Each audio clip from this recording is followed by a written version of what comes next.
మీ స్కూల్స్లో చదువుతున్న పిల్లల యొక్క ప్రిన్సిపల్స్ గారిని కలిసి వాళ్ళ సమస్యలు, పిల్లలు ఇంటికి వచ్చిన తర్వాత ఏ విధంగా ప్రవర్తిస్తున్నారు, స్కూల్లో టీచర్స్ యొక్క పర్యవేక్షణలో క్రమశిక్షణతోనే ఉంటారు, మరి ఇంటికి వచ్చిన తర్వాత అదే విధానంతో ఉంటున్నారా, హోంవర్క్స్ చేస్తున్నారా, సెల్ ఫోన్స్ తక్కువగా వాడుతున్నారా, మరి సంస్కారంతో ఉంటున్నారా, ఇలాంటివన్నీ కూడా గమనించి అవన్నీ కూడా ఇటు టీచర్స్కి మరి ప్రిన్సిపల్కి చెప్పాల్సిన బాధ్యత మీకుంది. అదేవిధంగా స్కూల్ నిజంగా సరైన బోధన కల్పిస్తుందా లేదా, సరైన సౌకర్యాలతో ఇస్తుందా లేదా, మరి రాష్ట్ర ప్రభుత్వం మన పిల్లల కోసం వారి భవిష్యత్తు కోసం ఖర్చు పెడుతున్న నిధులన్నీ వాళ్ళకి సక్రమంగా చేరుతున్నాయా లేదా అనే ఒక ఆలోచన కూడా మనకి ఈరోజు పేరెంట్స్ చేయాల్సిన అవసరం ఉంది.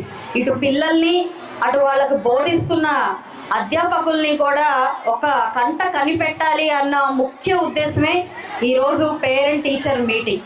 మరి మీరు గమనించిన అంశాలు చాలామంది సంతృప్తికరంగా ఉన్నారు ఈ స్కూల్ విషయంలో, చాలా చాలా సంతోషం. మరి 76%తో ఈ స్కూల్ ఉత్తీర్ణతలో ముందులో ఉంది.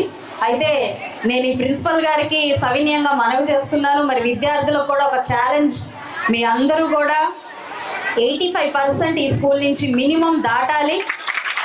అందరూ కూడా 90% ఆఫ్ పాస్ రేట్తో ఫస్ట్ క్లాస్ ర్యాంక్స్ మరిన్ని పెరగాలి.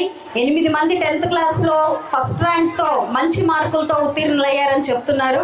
ఆ సంఖ్య పెరగాలి. మరి సెక్షన్స్ చాలా ఉన్నాయి, విద్యార్థులు చాలా ఉన్నారు. ఒక 8తో 9తో ఆగకుండా మరి రానున్న రోజుల్లో మంచి టార్గెట్ పెట్టుకొని మీరందరూ ముందుకు సాగాలి అని చెప్పి ఈ సందర్భంగా కోరుకుంటున్నాను.